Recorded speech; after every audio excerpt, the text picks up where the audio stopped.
What if I told you that every motivational video you've watched, every self-help book you've read, and every goal you've set has actually made you lazier? Sounds impossible, right? But here's the truth. Traditional motivation feeds the very identity that's keeping you stuck. I discovered this the hard way after years of trying to add habits to a person who fundamentally didn't want to change. The solution isn't addition, it's strategic subtraction. Let me show you the 5-step process that finally broke me free.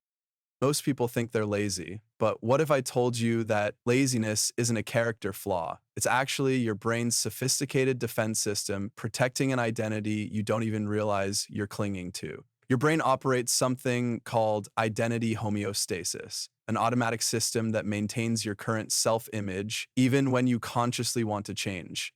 Think of it as an internal thermostat that keeps you exactly who you believe you are regardless of what you want to become. Here's where it gets disturbing. Every motivational technique you've tried has actually reinforced the very identity that's keeping you stuck, creating a psychological prison with invisible bars. When you watch motivational videos, you're essentially telling your brain, I am someone who needs external motivation to function. When you set goals and fail to achieve them, you're providing evidence that you're someone who doesn't follow through. When you try to force yourself into new habits, you're operating from the assumption that you're currently someone who lacks discipline.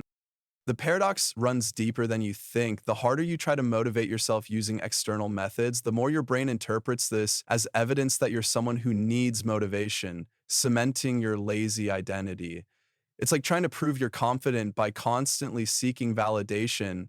The very act contradicts the identity you're trying to build. Your brain keeps a running tally of evidence about who you are, and every failed attempt at motivation becomes another data point proving your original identity. Consider Sarah, who spent 3 years trying to become a morning person. She bought alarm clocks that forced her out of bed, tried sleep schedules, downloaded apps, and even moved her alarm across the room. She failed repeatedly because she never questioned her identity as not a morning person. Every failed attempt reinforced this belief until she had built an ironclad case against her own ability to change. The problem wasn't her techniques, it was that she was trying to add morning habits to someone who fundamentally believed she wasn't capable of being a morning person. The neuroscience reveals why this feels so difficult. Neural pathways associated with your current identity create automatic resistance to change, making willpower feel like swimming upstream. When you think, I should work out, but your identity says, I'm not athletic, your brain experiences this as cognitive dissonance. The stronger identity wins every time. Your neural networks have been reinforced through years of consistent evidence, creating automatic thought patterns and behaviors that align with who you believe you are. And this identity trap doesn't just affect productivity, it systematically erodes confidence, creates learned helplessness, and limits career advancement. When you repeatedly fail to change using traditional methods, you don't just stay the same, you actually become more convinced of your limitations. You start avoiding opportunities that require the identity you haven't developed. You turn down promotions because you're not a leader. You avoid relationships because you're not good with people. Your identity becomes a ceiling that limits every area of your life. The hidden cost compounds over time. Each failed attempt at change doesn't just leave you where you started. It adds another layer of evidence that change is impossible for you. You develop learned helplessness, where you stop trying altogether because you've proven to yourself that effort is futile.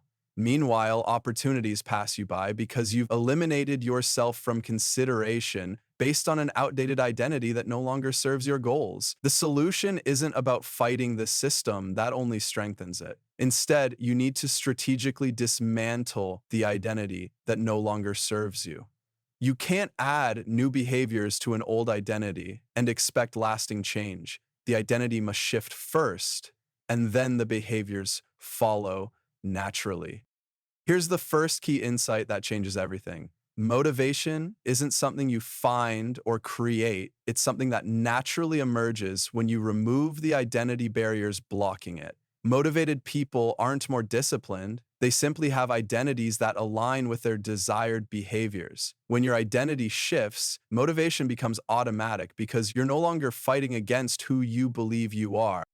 Now that you understand why traditional approaches fail, let's explore the specific mechanism that creates lasting change without relying on willpower or external motivation. Here's what nobody tells you about successful people. They didn't develop better habits, they became different people entirely. And there's a specific sequence that makes this transformation inevitable. The five-step identity reset process is a systematic approach to identity transformation where each step builds on the previous one to create irreversible change. This isn't about willpower or motivation. It's about strategically rewiring the neural pathways that define who you are at your core. Step one is the identity audit, where you map out your current identity by identifying the specific beliefs, behaviors, and stories you tell yourself that reinforce your lazy persona. Write down every statement you make about yourself that starts with I am or I'm not. Include phrases like I'm not a morning person, I'm terrible with money, or I always procrastinate. Then list the daily behaviors that reinforce these beliefs. If you say you're disorganized, what specific actions prove this to yourself? Maybe you leave dishes in the sink, keep a messy workspace, or constantly lose important items. Finally, identify the stories you tell others about yourself. These stories become self-fulfilling prophecies because they create expectations that shape your behavior. Step two involves strategic subtraction, systematically removing the environmental triggers, social influences, and daily routines that reinforce your old identity. This means eliminating physical objects that remind you of your old self. If you identify as someone who wastes time on social media, delete the apps rather than trying to limit usage. Remove books, decorations, or clothing that represent your old identity. Cut ties with people who consistently reinforce your limiting beliefs about yourself. If certain friends always joke about your laziness or expect you to bail on commitments, reduce contact with them. Change your physical environment to stop triggering old behavioral patterns. Move your workspace, rearrange your bedroom, or even change your morning routine to disrupt automatic behaviors. Step three introduces micro-identity shifts by adopting tiny behaviors that contradict your old identity, focusing on actions so small they bypass your brain's resistance mechanisms. Choose behaviors that take less than 2 minutes and directly oppose your current identity. If you see yourself as disorganized, make your bed every morning. If you think you're unreliable, show up 5 minutes early to one appointment each week. If you believe you're lazy, do 5 push-ups immediately after waking up. These actions seem insignificant, but they create cracks in your old identity structure. Your brain can't argue with evidence, even tiny evidence.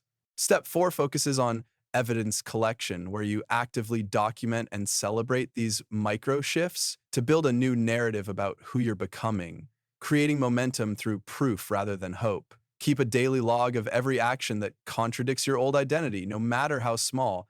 Take photos of your made bed. Note the times you arrive early, record completed tasks, create a visual representation of your new identity by displaying this evidence where you'll see it regularly. Your brain needs concrete proof that change is happening. Without documentation, these small wins disappear into the background noise of daily life.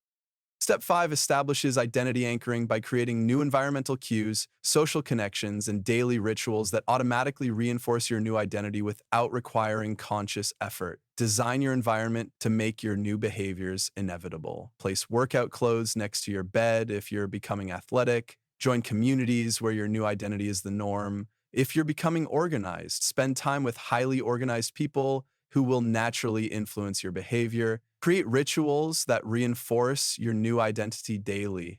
Start each morning by reviewing your evidence collection, or end each day by planning tomorrow's micro-identity shift. Consider Marcus, who transformed from someone who couldn't stick to anything into someone who follows through. He started by auditing his identity and discovered he told himself, "I always quit when things get hard." He removed fitness equipment that reminded him of past failures and stopped spending time with friends who reinforced his quitter identity. He began with one micro shift, writing down one small goal each morning and checking it off by evening. He documented every completed goal in a notebook, watching the evidence pile up over months.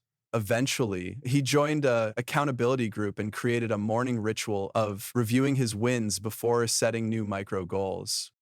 This process works because it aligns with how identity actually changes in the brain through consistent evidence rather than forced behavior modification. Your neural networks reshape themselves based on repeated patterns of evidence and behavior.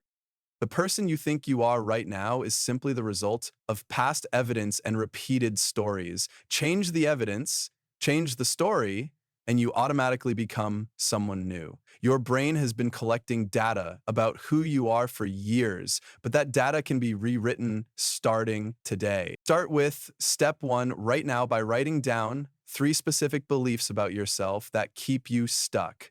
Then choose one environmental trigger to remove immediately. Don't wait until tomorrow or next week. You're not lazy, unmotivated, or broken. You're simply operating from an outdated identity that no longer serves your goals. And that changes starting right now. Hope you learned something new in this video. To keep improving your skills and get more tips like these, make sure to like, comment, and subscribe. What do you want to see next? Let me know below.